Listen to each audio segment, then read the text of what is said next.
Comenzamos aquí en Esquina a través de Diamante FM 98.7 TNU. Gustavo Vanescayan, quien lo habla de salud. Le agradezco una vez más. Junto nosotros compartiendo este programa el día de hoy. Recibimos al ministro de Transporte y Obras Públicas, Luis Alberto Heber. Gracias por estar en Esquina. Muchas gracias, Gustavo, por invitarnos una vez más aquí. Es un placer. Tenemos muy poca cosa para contar porque recién estamos arrancando y tenemos que trabajar mucho. Así que antes que contar hay que trabajar. Y contar lo que se va haciendo también, que es importante para que la gente lo sepa. Sí, por supuesto, pero yo creo que hay un tema de rendición de cuentas que tenemos que presentar ahora. Tenemos que presentar nuestro propio presupuesto. Tenemos que imaginar recursos como para conseguir, para hacer rutas que son necesarias hacer en todo el país. Tenemos desafíos importantes en culminar todo el proceso, el largo proceso de la PPP. En fin, nuevos proyectos, nuevas iniciativas. Tenemos muchas cosas para hacer, pero estamos en el segundo día de trabajo. Asumimos el primero, el 2 empezamos con la mudanza. Los Están las zonas en las primeras ahí acomodándose, sí, como quien dice. Pero bueno, frente a un amigo, la invitación de un amigo, estoy acá con mucho gusto para charlar. Poca cosa, anuncio, no soy una buena vaca lechera hoy para poder dar esta entrevista, para poder anunciar cosas, pero bueno, aquí estoy para charlar. Hay cosas que sí ya tiene bastante claras. Por ejemplo, cuando asumió Víctor Rossi, él hizo una auditoría de su anterior ministro, que era del Frente Amplio también, de Enrique Pintado, en una gestión que no estuvo exenta de polémicas, con aquella oficina que él se hace y remodela, que hasta dicen que tenía jacuzzi. Después el presupuesto participativo, que hacían obras según lo que la gente votaba. Todo eso Rossi lo termina auditando, de alguna forma mostrando que habían cosas que a él no lo conformaban mucho. Usted va a auditar a Rossi también. ¿Lo audita por Rossi o lo audita por Pintado también? Nosotros vamos a auditar el estado de situaciones que tenemos en el Ministerio. ¿Será culpa de Rossi? ¿Será culpa de Pintado? Se ve que entre Rossi y Pintado había problemas, ¿no? Entre ellos, ¿no? El jacuzzi no existió. Pero sí había obras que no ameritaban a que existieran en el Ministerio, comodidades, spa y todo ese tipo de cosas que supe en su momento que se había hecho. Pero el Ministerio de Transporte y Obras Públicas tiene un desafío enorme en el país.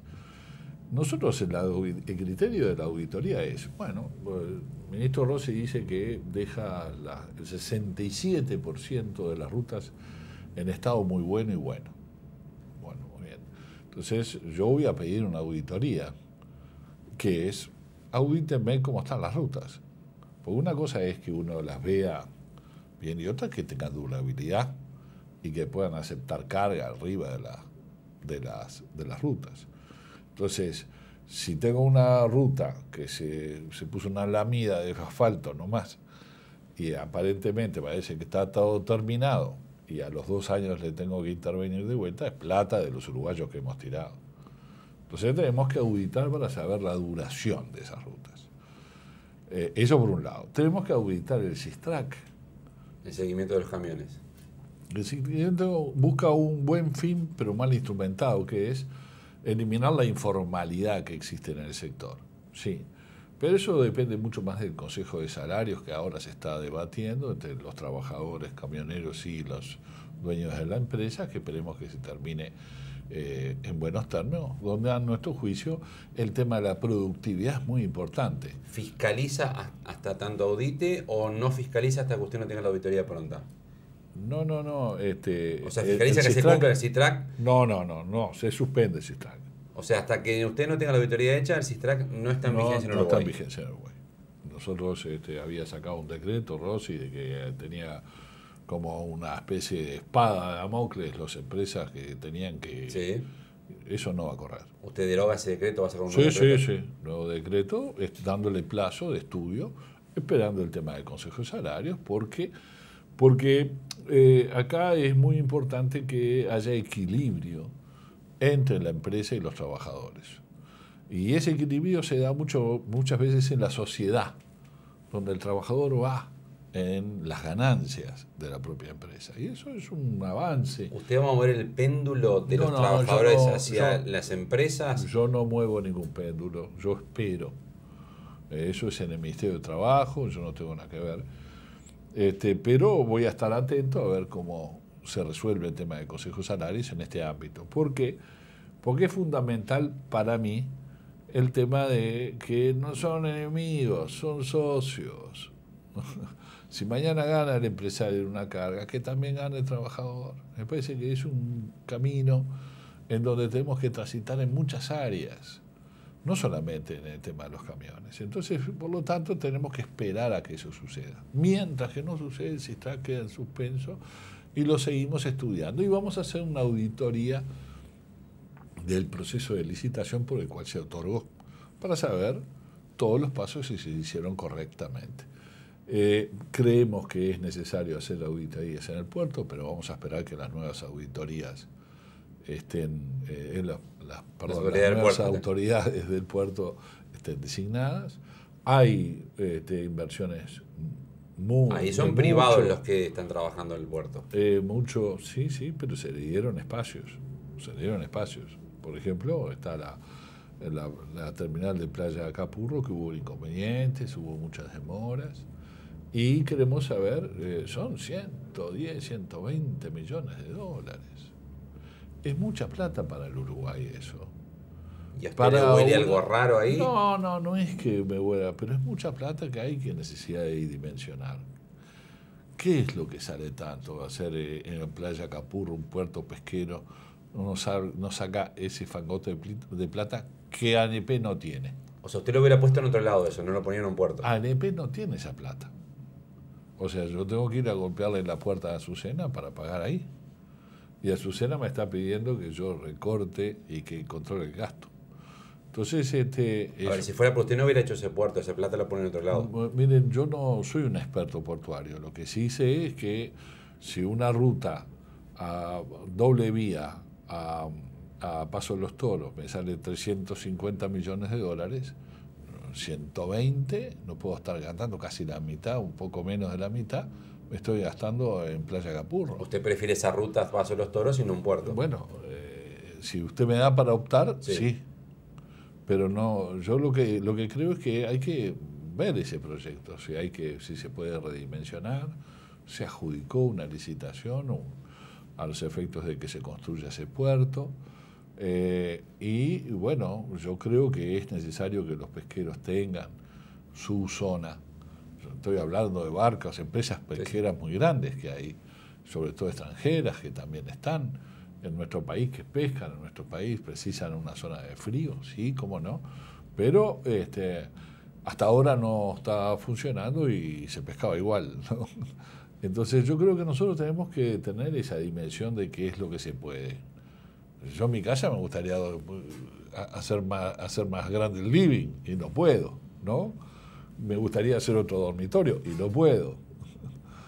Y el Frente Amplio actuó mucho así, haciendo cosas entonces, que no podía. La obra que se hace del viaducto que pasa por el costado del puerto, que no entra en el puerto, y que se hace por el costado del puerto como ingreso, es una obra de 140 millones de dólares. Si usted suma los 140 del viaducto y los 110, 120 que sale ahí, casi la ruta. Casi la ruta 5 que usted quiere. Doble vía. Y además en el puerto hoy solamente tenemos un crédito de Fonplata de 50 millones. Con el viaducto lo mismo, usted no hubiera hecho el viaducto y lo pone en la ruta 5. Bueno, ya está firmado, ya están haciéndolo. No, pero si le daban a elegir tampoco lo hacía. Bueno, nosotros cuestionamos en su momento esta obra cuando estábamos en la oposición. Ahora, gastarnos 300 millones de dólares ahí en estas dos obras en el puerto, tienen que estar justificados por un retorno importante para el puerto. Y ahí es factible que nosotros podamos, abajo del viaducto y gran parte de la parte vieja, entre lo que es la estación central vieja y la nueva, incorporarlo al puerto. Pero el ministro Rossi llamó a interés, a ideas para proyectos educativos, salas de convenciones, espacios culturales. Entonces, no hay retorno hacia el puerto porque eso está dentro de las obras que tiene que pagar el puerto. Usted no tiene cómo bajarse de estas concesiones, no hay forma. Bueno, estamos viendo, vamos a hablar, ¿no? Yo creo que hay muchas cosas que se tienen que mejorar en una charla amable, ¿no? No por la fuerza. No, No denunciando un contrato, ese tipo de cosas, no. No, pero queremos saber un poco cuál es la idea. Nosotros no coincidimos con esto, pero son obras que ya se han licitado, que se han adjudicado. Pero si pudiera convencer hablando al Bueno, privado de que yo no lo creo- haga, lo convencería. No dimensionarlo, volver a dimensionarlo. Vamos a hacer algo más a nuestras dimensiones. Y eso costaría menos, o sea, dimensionarlo es que le cuesten menos que los 300 millones de dólares que usted está Bueno, hablando. entonces tenemos que ver eso, quizás esperando con las nuevas autoridades portuarias. ¿Qué pasa con el dique Mauá? El Frente Amplio intentó, después al final algunos legisladores tampoco acompañaron, para que Buquebus pudiera tener su terminal ahí de pasajeros y sacarla del puerto de Montevideo. ¿Usted está de acuerdo con conceder eso, con que se pudiera avanzar en este sentido? Ese proyecto tuvo sanción en la Cámara de Senadores y en la Comisión de la Cámara de Diputados. Quedó en la puerta del orden del día. Y se por Frente frenó. Amplio no lo acompañó, En comisión sí, pero no en el plenario. pero cuando llegó al plenario vino la orden, no se sabe quién, a frenar ese proyecto. Es una lástima, yo estuve hablando con el ministro Rossi del tema, es un proyecto que él ideó, ahí coincido. ¿Por qué coincido?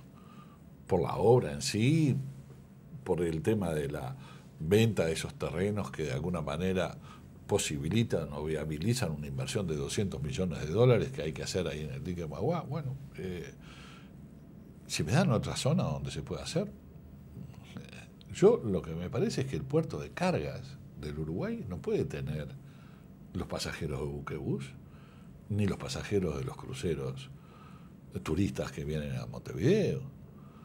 No es lógico que uno esté con una grúa, con 3 o 4 containers, y se tenga que frenar y por abajo pasen los turistas a riesgo incluso que mañana pueda haber un accidente. Y no es el mejor lugar ni la mejor cara que nosotros queremos mostrar de Montevideo. El puerto trabajando. Lo otro es la costa, ya le muestra al turista apenas llega a la costa montevideana. Me parece que nosotros tenemos que hacer una inversión y quizás hacer un dragado más barato. Los barcos cruceros no son tan, no canalizan tanto, no tienen gran calado, digo. Y por lo tanto podemos hacer una obra. La importancia... En Mauá, en el dique Mauá. El dique Mauá. Lo que queremos es sacarlos del puerto. Nosotros tenemos que sacar del puerto a buquebús. O sea que su idea del dique Mauá es para buquebús y cruceros. O sea, no exclusivamente para buquebús. Exactamente. ¿Y va un proyecto de ley con esto? Bueno, vamos a ver, porque eso implica un aporte. Antes lo hacía todo el señor López Mena a su costo y su deuda, y me parecía muy bien, y le daríamos la concesión de esa zona, no la venta, los terrenos Son del Estado.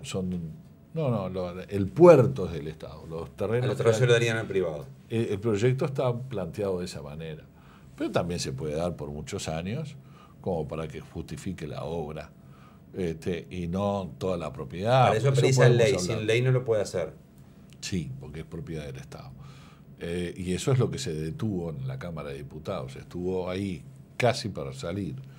Pero me parece que es una idea que tenemos. Hay vecinos que no les gusta, que no sé, que empiezan a generar preocupación, no sé, que preservar un poco el acervo histórico. La verdad es que el dique hoy está abandonado, ¿no? Y a pocas cuadras de ahí, 2 cuadras más arriba, se hizo una gran construcción como es la CAF, ¿no? Un edificio muy moderno. Atrás de la Torre Ejecutiva. Atrás de la Torre Ejecutiva y a 2 cuadras del dique Mauá, enfrente casi, ¿no? Entonces, ¿el proyecto de ley que usted enviaría es igual que el que envió el Frente bueno, Amplio vamos a o ver. modifica alguna cosa? Y vamos a verlo porque como yo quiero que también vayan los cruceros. Capaz que modifica algo en el proyecto. Y el muelle, la escollera que tenemos que hacer tiene que ser más grande que la que planteó en su origen el señor López Mena, haciendo esto una iniciativa privada. Entonces, quizás haya que invertir o se pueda conseguir algún inversor que con el tiempo pueda resarcirse y no disponemos de plata de los uruguayos para construir esas cosas. Usted siempre habla de apuro, que quiere hacer las cosas lo más rápido que pueda. ¿Este año quiere mandar ese proyecto de ley? ¿No pasa 2020 sin ese proyecto de ley? Sí, hay una decisión. Sí, yo todavía no la he tomado. Voy a ir a hablar, por supuesto, con las autoridades del puerto. Hay iniciativas del puerto para consolidar el tema de los cruceros en el puerto de cargas. No estoy de acuerdo. Hacer una construcción en el puerto, donde es la zona vale oro cada metro en el puerto. Y nosotros necesitamos más área en el puerto porque aspiramos a que el país crezca y que crezca su producción. Y si crece su producción, crece el espacio donde tiene que almacenarse la mercadería para ser exportada o importada. Entonces, el puerto para nosotros es clave. Ese es el interés general. Yo no quiero perjudicar a los vecinos, quiero tener una discusión con los vecinos, pero los vecinos tienen que entender que el Uruguay y Montevideo es su puerto. Y el puerto tiene que tener un desarrollo que excede al tema de que si a mí me gusta el dique de Maguá o no me gusta el dique de Maguá. ¿Le invito a la pausa? Sí, claro. Continuamos a partir de misma quién es quién con el ministro de Transporte y Obras Públicas, Luis Alberto Heber. Le recordamos, como siempre, el horario principal de emisión de nuestro programa, jueves 22:30 horas en TNU, repeticiones viernes 10 de la mañana en Diamante FM y sábados 11 de la mañana en Televisión Nacional de Uruguay. Pausa y continuamos en quién es quién.